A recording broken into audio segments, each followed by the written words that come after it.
One কবি sir, welcome. পুরো বিশ্বের যত প্রযুক্তি রয়েছে সেই প্রযুক্তিগুলোর যে রিঙ্কেলস রয়েছে, যে প্রবলেমগুলো রয়েছে, তাদের যে লিমিটেশন রয়েছে, সেই লিমিটেশনকে আনলিমিটেড করার জন্যে এবং পরিপূর্ণ উপভোগ করার জন্যে, এবং যদি আপনারা অ্যাটম বোঝেন, পরমাণু বোঝেন, অণু বোঝেন, অর্থাৎ এমন ক্ষুদ্র জিনিস বা এমন ক্ষুদ্র সমস্যা যেই সমস্যাগুলো মূলত বিশেষ করে মাইক্রোস্কোপ এবং ইলেকট্রনিক মাইক্রোস্কোপ ছাড়া এই ধরনের সমস্যাগুলো আসলে খুঁজে পাওয়া সম্ভব না, সেই ধরনের সমস্যাকেও সমাধান করার যে একটা প্রযুক্তি, একটা যে সিস্টেম, সেই সিস্টেমটাকেই বলা হচ্ছে টোটালি কোয়ান্টাম কম্পিউটিং। এই সিস্টেমের মাধ্যমে আমরা কিভাবে শুধুমাত্র আমাদের ফিউচার ইনশাল্লাহ চেঞ্জ করতে যাচ্ছি, নো, পুরো ওয়ার্ল্ডের সমস্ত বিজনেসম্যান, বিজনেস ম্যাগনেট এবং কম্পিউটার সিস্টেম, মূলত কোয়ান্টামটা হচ্ছে বলবিদ্যা। এখানে গণিত রয়েছে, এখানে গণিতের সব থেকে যেটা লেটেস্ট সেটা হচ্ছে লিমিট, আর হচ্ছে টোটালি এটাকে যদি আমি বলি যে সূচক, যেটাকে আমরা বলি সবসময়, সেই সূচক সব কিছুর উপর কাজ করবে। এটা এমনই একটা প্রযুক্তি যেটা ইলন মাস্ক দীর্ঘদিন ধরে চেষ্টা করতেছে যে আমি যত কিছুই তৈরি করতেছি সব কিছুতে লিমিটেশন থাকতেছে, সব কিছুতেই প্রবলেম হচ্ছে। আমি এর আগে একসঙ্গে 170টা স্যাটেলাইট পাঠালাম, কিন্তু সবগুলো একই দিনে কিভাবে ডিস্ট্রয় হলো, এত গবেষণার পর, এত নাম করা বিজ্ঞানীদের নিয়ে কাজ করার পরেও এই প্রবলেমটা আমাকে ফেস করতে হলো।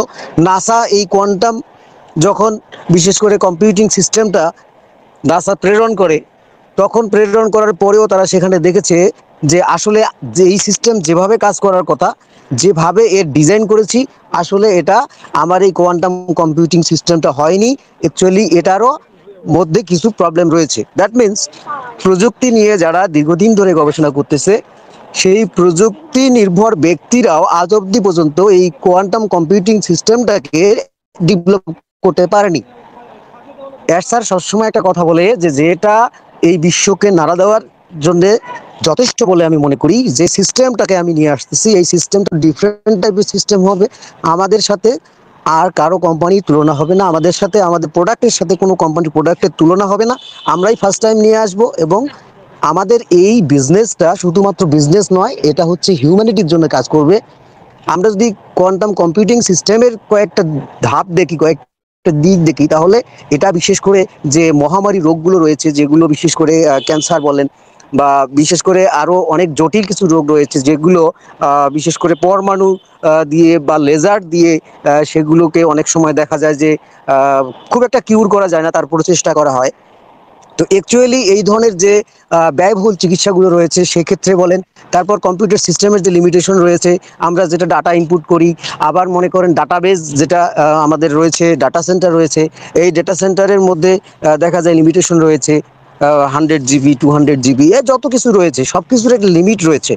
কিন্তু সেই ক্ষেত্রে দেখা যাচ্ছে যে এই যখনই কোনো প্রযুক্তির সঙ্গে টোটালি এই কম্পিউটার সিস্টেমের মধ্যে যখন আমাদের এই কোয়ান্টাম কম্পিউটিং সিস্টেমটা যখন ইনক্লুড করা হবে, তখন কিন্তু উইদাউট এনি কমান্ড আপনার যে কোনো ধরনের প্রবলেম, সেটা যত ছোটই হোক না কেন, একদম ইলেকট্রনিক মাইক্রোস্কোপ দিয়ে যেমন পরমাণুকে দেখতে হয়, অণুকে দেখতে হয়, ঠিক এইরকম যে চোখে ধরা পড়বে না, এবং মাইক্রোস্কোপ দিয়ে দেখলেও যেটা কঠিন একটা প্রবলেম, যার কারণে ইলন মাস্ক এত লস করেছিল, বিভিন্ন কোম্পানি লস করে, যে এত বুদ্ধি দিয়ে কাজ করলাম, তারপরও আমি এটা লুজার হলাম কেন, আমি এটা ফেইলিওর হলাম কেন, এই যে এই ধারণাগুলো, এই ধারণাগুলোকে সবার সামনে ক্লিয়ার করে দেয়া এবং এর সলিউশনের জন্যই যে সিস্টেম, সেই সিস্টেমটাকেই মূলত বলা হচ্ছে আমাদের এই quantum computing system.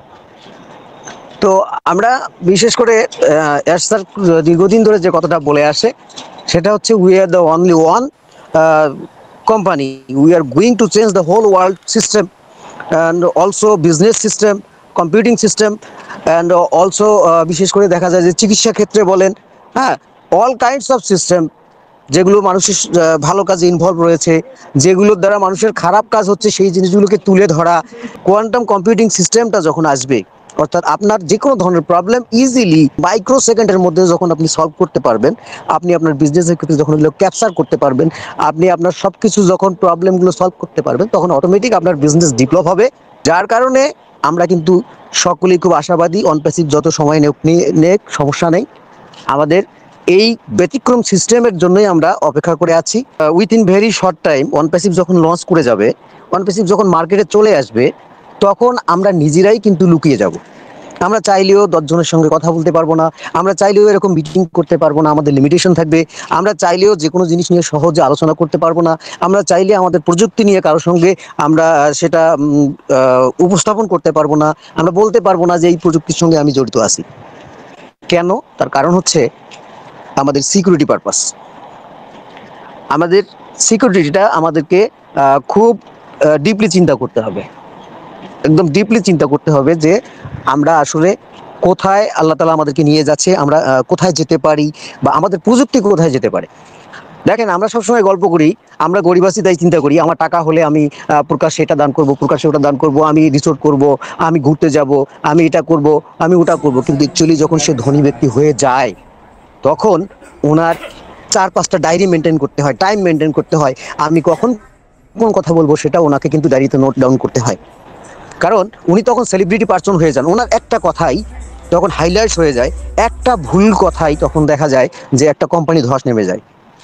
That's why আমরা কিন্তু চাইলেও তখন এরকম মিটিং করতে পারবো না, আমরা চাইলেও তখন কিন্তু সহজে সহজে একজনের সঙ্গে আমরা কমিউনিকেশন করতে পারবো না, কারণ আমাদের ভিতরে সবসময় একটা ভয় কাজ করবে। ফ্যান্টাসি যতক্ষণ আসেনি ততক্ষণ আমরা সকলেই স্বপ্ন দেখতেছি, আমরা ততক্ষণ স্বপ্ন দেখি যতক্ষণ আমাদের ভিতরে পাওয়ার কিছু আকাঙ্ক্ষা থাকে, যে আমি আমার টাকা পয়সা নাই কেন, আমার এটা স্বপ্ন দেখতেছি। যেমন ঘুম থেকে উঠে সকালবেলা স্বপ্ন দেখি দুপুরে কি খাবো, রাতে কি খাবো, বিকেলবেলা কি খাবো, সন্ধ্যায় নাস্তা কি করব। কিন্তু যখন আমার কাছে প্রচুর পরিমাণ টাকা এসে যায়, অর্থ এসে যায়, তখন কিন্তু আমি কখন খাবো এটাই আমার টাইম মেনটেন হয় না। আমি চাইলেও খাইতে পারি না, চাইলেও এক জায়গায় আনন্দ নিয়ে আমার পরিবারকে নিয়ে আমি হোটেলে বসে খাইতে পারি না। তার কারণ হচ্ছে আমার সিকিউরিটি পারপাস। নন প্যাসিভ কোম্পানি যখন ফুললি মার্কেটে চলে আসবে, ওয়ান আফটার অ্যানাদার প্রোডাক্ট যখন লঞ্চ করতে ধরবে, যখন নন প্যাসিভ হাইলাইটস হয়ে যাবে, তখনই দেখবেন আমরা আস্তে আস্তে ডাউন হয়ে যাচ্ছি। কেন ডাউন হয়ে যাচ্ছি? কারণ কোম্পানি থেকে রেস্ট্রিকশন করে দিবে, আমাদের এটা করা যাবে না, আমাদের এখানে করা যাবে না। এমনও ব্যক্তি থাকবে যারা বিশেষ করে বিগ লিডিং পজিশনে রয়েছেন, যারা অনেক প্রযুক্তি বোঝেন, তারাও দেখা যাবে কি যে নিজেরা নিজেদেরকে গুটিয়ে রাখতেছেন। কারণ কি না জানি আমি বাসা থেকে কখন বের হই আর সামনে আমার সাংবাদিক এসে দাঁড়ায়, আমি কি বলবো। আমাদের এমন একটা সময় আসবে ইনশাল্লাহ, যে সময় আমরা without any information, official instruction ছাড়া আমরা কোথাও নাও বের হতে পারি। এই প্রযুক্তিগুলোর কারণে আমরা চাইলেও কিছু করতে পারবো না। আমাদের ফোন ট্র্যাকিং সিস্টেমের মধ্যে থাকবে, কারণ আমরা যে প্রযুক্তি নিয়ে আসতেছি, আমাদের যে ট্র্যাকার রয়েছে, যে ট্র্যাকিং সিস্টেমটা রয়েছে, এই ট্র্যাকিং সিস্টেমের মধ্যে পুরো ওয়ার্ল্ডের সমস্ত বিজনেস ট্র্যাকিং থেকে শুরু করে কমপক্ষে 67টা যে মানুষের এসেনশিয়াল যে জিনিসগুলো রয়েছে সেগুলো ট্র্যাকিং করা। অর্থাৎ বিজনেস কোথায় কতটা প্রোডাক্ট সেল হলো, কোথায় কোন প্রোডাক্টটা ঘাটতি রয়েছে, কোন কোম্পানির সেম প্রোডাক্টটা তারা মার্কেটিং করতেছে, কিভাবে মার্কেটিং করতেছে, কিভাবে ডেভেলপ করা যাবে, এত কিছু নিয়ে যারা চিন্তা করে। আর সেখানে আমাদের এই সামান্য 1.4 মিলিয়ন মানুষকে একটা গণ্ডির মধ্যে রেখে তাদেরকে দেখাশোনা করা, এটা কি খুব কঠিন ব্যাপার হয়ে যাবে? নেভার। আমরা এভাবে থিঙ্ক না করি, আমরা শুধু সবসময় আল্লাহর কাছে দোয়া করব, যে যা ধর্মের আছি সকলে দোয়া করব, যে অনপ্যাসিভ টাকার মেশিন নয়, অনপ্যাসিভ সম্মানের মেশিন। এই সম্মানটা যেন আমরা সবাই নিয়ে থাকতে পারি, আমাদের সন্তানেরা, আমাদের নাতিপুতিরা যেন বলতে পারে যে এই অনপ্যাসিভ কোম্পানির জন্যে আমার দাদা বলেন বা আমার বাবা বলেন, ধৈর্য ধরে তারা আজকে এমন এস্টাবলিশড হয়েছে, এমন একটা পজিশনে এসেছে, যার জন্য আমরা আজকে গর্বিত। একটা বাড়ি আর একটা গাড়ির জন্য তো কি অনপ্যাসিভ তৈরি হচ্ছে? নো, অনপ্যাসিভ তৈরি হচ্ছে পুরো বিশ্বের প্রবলেমকে সলভ করার জন্য। So things big, dreams big. তুমি তোমার ভবিষ্যতে যে তোমার একটা পরিচিতি হতে যাচ্ছে, সেই পরিচিতিটা নিয়ে চিন্তা করো না। তুমি একটা দেশের যদি মন্ত্রী হও, তাহলে তোমার 5 বছর মনে রাখবে, তারপর থাপ্পড় দিয়ে তোমাকে নামাই দিবে। 10 বছর ক্ষমতায় ছিল তোমাকে লাথি মেরে নামাই দিবে। 15 বছর থাকো, তোমাকে একদম পিটায় দেশতারা করবে।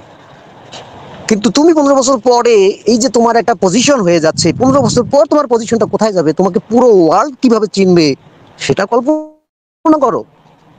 তোমার স্থানটা কোথায় যাবে, তুমি কোন দিকে থাকবে, এই জিনিসগুলো চিন্তা করা। এই যে আমরা দীর্ঘ 4 বছর, 5 বছর, 6 বছর ধরে 2018 থেকে আমরা অপেক্ষা করতেছি, এই যে আমাদের একটা পাচ্ছি পাবো কিন্তু পাচ্ছি না, এই যে 3টা যন্ত্রণা নিয়ে আমরা আছি, দ্যাট মিনস এটা কিন্তু আমাদের ক্ষতিকর দিক নয়। দেখেন, এখানে আমাদের হার্টটা শক্ত হয়ে যাচ্ছে। আমরা যে কোনো দুঃখকে, মানুষ আমাদের অপমান করতেছে, আমরা যে কোনো জিনিসকে খুব সহজে ক্যাপচার করে আমাদের সহ্য ক্ষমতা বাড়াচ্ছে, এটাই হচ্ছে অন প্যাসিভ। সহ্য ক্ষমতা বাড়াচ্ছে কেন? তার কারণ হচ্ছে আমাদের আর্থিক প্রবলেম ইনশাল্লাহ সলভ হয়ে যাবে, আমাদের যা চাওয়া পাওয়া ছিল তার থেকে অনেক বেশি কিছু চলে আসবে। দীর্ঘদিন ধরে পরিশ্রম করতে করতে করতে করতে যখন একটা ফল পায়, তখন সেই ফলটাকেও সে কি করে, ওই তার যে দুঃখগুলো রয়েছে, এই অর্জনগুলো রয়েছে, এই ফল আর ওই দুঃখ ইজ ইকুয়াল, সমান হয়ে যায়। কেন সমান হয়?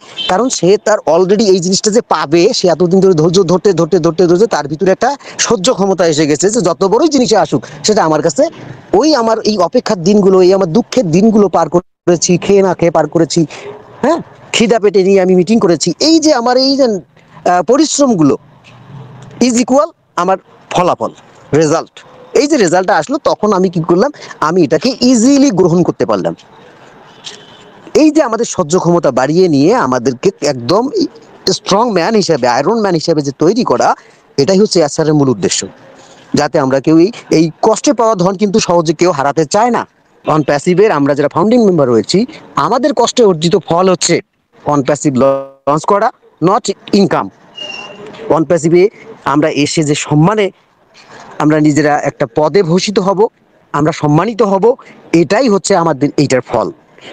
আর যখন এগুলো সব চলে আসবে, সম্মান যখন পাবো, আমরা যখন অনারেবল পার্সন হব, তখন সিম্পলি চিন্তা করে দেখেন, অনারেবল পার্সন কারা হয়? যাদের টাকা আছে, বাড়ি গাড়ি আছে, সব মানে সব কিছু আছে, যাদের স্বপ্ন সব পূরণ, যারা সব কিছু পেয়েছে, তাদের আর পাওয়ার কিছু নাই, শুধু তারা মানুষকে দিতে চাচ্ছে এখন। এটাই হচ্ছে তার সফলতা।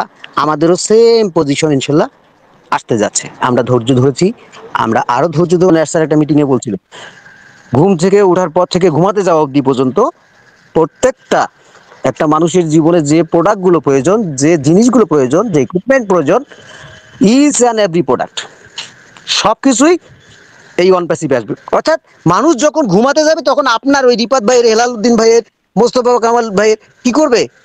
গুণগান করবে। এই কথায় কথায় উদাহরণ দেবে, এই ধৈর্য দেখো কাকে বলে। আর তোমরা ধৈর্য ধরতে চাও না, এতটি অল্পতেই তোমরা একদম ধৈর্যরা হয়ে গেলে, আরে এই লোকগুলোকে ফলো করো না, তাহলে আমাদের স্থান কোথায়? Sky, Centurion, we are going to Centurion. এইগুলোই হচ্ছে আমাদের অন প্যাসিভের মূল উদ্দেশ্য এবং লক্ষ্য। দোয়া করি মহান সৃষ্টিকর্তার কাছে, আমরা ভাগ্যে আমরা পাবো কিনা আমরা জানি না, যে কোনো সময় যে কারো ডাক এসে যেতে পারে, কিন্তু মানুষ মরে যায়, রেখে যায় তার স্মৃতি। আমরা এই স্মৃতিটা রেখে যাইতে চাই, আমরা ইতিহাসের সাক্ষী হতে চাই, আমরা চলে যাওয়ার পরেও যেন, যতদিন পৃথিবী হবে, আমাদের গল্প যেন ততদিন থাকে, আমাদের সুনামটা যেন ততদিন থাকে, সেজন্যই আমরা কাজ করে যাচ্ছি। আপনাদের সকলের কাছে আমার রিকোয়েস্ট, আপনারা আপনাদের থিঙ্কিংকে চেঞ্জ করে নেন। আপনারা মিটিংয়ে আমরা গাড়ি কিনবো, বাড়ি কিনবো, অ্যাসেট করবো, নো, আমরা রিসোর্ট করবো, নো, একটাই আমাদের স্লোগান হবে, we are going to create a big history all over the world. We are one man army, we always stay with ash, we are always stay with each and every founding members. We are going to changing the whole world system within one umbrella. This is called on passive. আপনারা সকলে ভালো থাকবেন, সুস্থ থাকবেন, আমার জন্য দোয়া করবেন।